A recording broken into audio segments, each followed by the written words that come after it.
Morning, mabuhay. Today is Monday. Today is another day.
Gumawa ako Sabado ng gabi.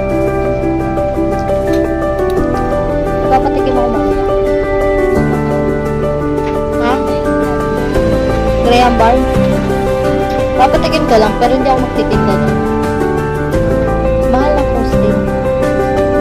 At the same time, ang konti lang na malalagay sa ref. Kailangan kasi nun yung pang freezer, yung pang ano talaga, yung pang frozen. Yung pang frozen na gano'n. Kasi malapad yung mga lagayan. Bumili nga ako container, ma'am, 4 na pirasong maliliit.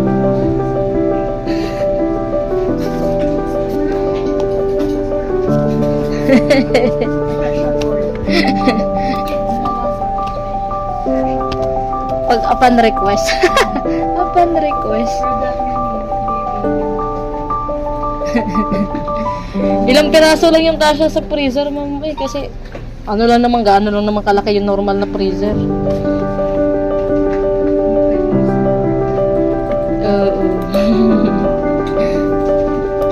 Gumawa kasi ako noon, ma'am, yung dalawang maliit. Sabi ko, para sa bahay itong isa, ha, itong isa huwag niyong pakialaman.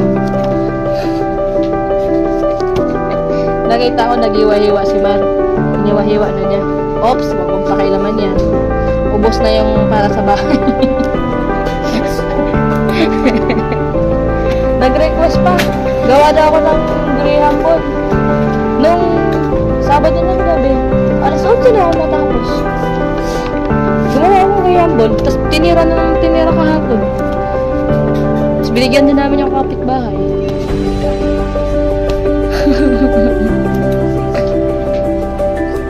Ano ko, ma'am, kat, ayaw niya. Kahit yung mga chocolate, ayaw niya. Hindi siya mahilig sa mga ganun. Kahit yung ice candy, cookies and cream at saka chocolate flavor. Ayaw niya, ma'am.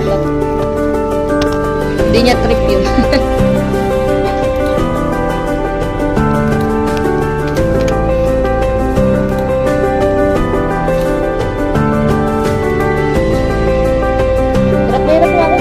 Baunan kagabi, sabi ko walang kakasya kasi yung container na binili ko mami, hindi kasya dun sa kuko. Yung ginawa ko, may nakita ko yung lagayan ng spaghetti ng Jollibee. Doon ko nilagay. Kasi yun lang yung kakasya dun kay Coco. Matutunaw ice kasi yun eh.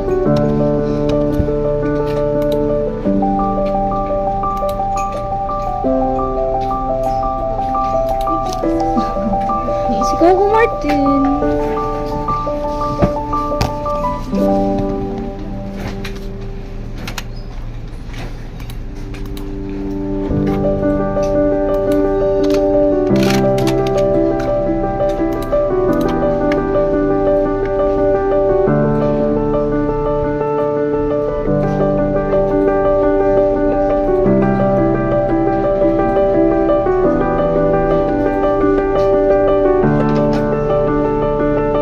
Mami, nakakaloka. Yung aircon na pinakabit namin, mali yung ano bang tamang words doon? Naubos yung preyon o ano ba? Oo. Nagulat kami na Sabado, hindi lumamig. Kinonta ko yung yung technician. Magkunta ko doon sa technician, ang gumawa kasi yung isa. Hindi pala talaga totally siya marunong yung isang kasama niya. Hindi, sabi ni Kuya kahapon, patay ma'am. Kaya pala hindi lumalamig. Mali yung gawa ng kasama ko. Mamayang hapon, pupuntahan niya mamayang gabi. Kapalitan naman daw niya ng preyon. Sabi ko, Kuya, sayang naman. Sabi ko kasi, ingat na kayo nung pagtanggal kasi ayaw niyong magka-problema sa preyon. Ang ending, yung kasama niyo yung gumawa, hindi naman pala totally specialty yun. Ikaw naman pala talaga yung pinaka-technician. Wala naman ako idea, Kuya, kung sino sa inyo ang talaga, hands-on talaga dun sa pagkabit-kabit ng mga ganun. Sabi niya, "Sige ma'am, pasensya na ma'am, pero sige ma'am, papalitan ko ng preyon ma'am, wala na po kayong babayaran." Opo. Kasi sabi niya, ma'am, yearly.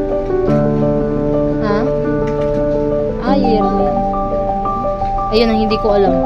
Tapos sabi niya, bibili na lang daw siya, tapos papalitan daw niya mamayang gabi. Sabi ko, sige kuya, message kita mga 6:30. Siguro nandito naman na kami. Papalitan na lang daw siya. Sabi niya, putik, hiyang-hiya ako sa inyo. Sabi niya. Sabi nung isang gumawa. Sabi niya, ano kasi tawag nito, nagmamagaling yung isa. Dalawa kasi sila. Yung isa yung nagkabit. Doon siya sa loob. Siya ang nagkabit ng mga ano doon sa loob. Siya nagbutas, ganyan. Itong isa, nagmamagaling. Sabi niya, siya na daw gagawa nung sa labas. Ngayon, nagulat siya. Di ba meron silang parang i-check mami na pag kung talagang lalamig, gaganon-ganon yung basta yun yung ganon. Yung dalawang gaganon-ganon. Nagulat kami. Nagalit lang ako kay Manu Sabado. Sabi ko, pindot ka ng pindot dyan. Sabi ko, bakit naman? Parang may mali. Parang tumitigil yung electric fan dun sa labas. Tapos sinubukan din ni tatay nung hapon. Sabi niya, may problema yan. Pagkabit niya. Sabi ni tatay, ubos na siguro yung crayon na yan. Yan nga, ubos na. Mali na yung pagkakabit nung ano. Kasi nagulat ako mami, nung nasa kabilang yung aircon, na ang lamig nung pumunta kami. Nung unang araw, lumamig. Di kahapon mo naman ulit. Gagamay nung Sabado na lang ulit dapat gagamitin. Nung pinaandar, sabi ko, bakit parang walang lumalabas doon? Parang walang buba. Normal lang, umiiksos. Gumagalaw naman siya. Pero, parang electric fan lang. Ayun, napag-alaman. Sabi ko, bad trip. Sabi ko, kuya, ang init-init nung Sabado nakatulog na ako lahat-lahat. Pag-iising ko, di pa rin lumamig. Sabi niya, hala mali yung pagkakabit ng kasama ko. Ayun lang. Ang ending, siya pa rin magsasuffer. Nakaloka.